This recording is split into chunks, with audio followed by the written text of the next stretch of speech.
You got an ND Miata right here. Are you experiencing knocking over bumps? Well, you might have a problem with your rear hub, your knuckle.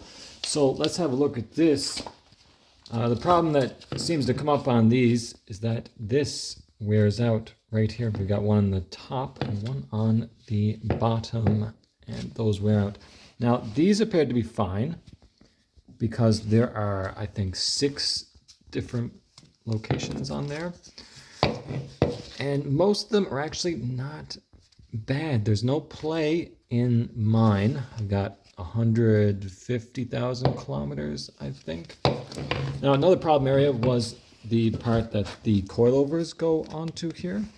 That part I had to actually cut off because those were really rusted in there. See, that guy was just not coming out.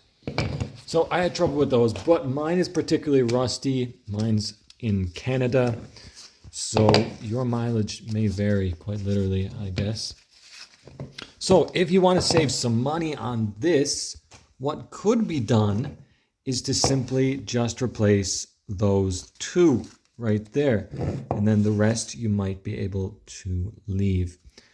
Now, I don't think you can't get these OEM. I'm pretty sure that the bushings you cannot get OEM, so you will have to go aftermarket, and they will be a little bit stiffer. You know, that might be a good thing for you, might be not so good. But yeah, if you want to save some money, you could take that off and just replace those, and then you should be all good. On these, I had to chop those off. I even broke off that bit right there. But hopefully your coilovers are fine. These are pretty rusted, as you can see. Yours are probably better than this. But yeah, I hope that helps.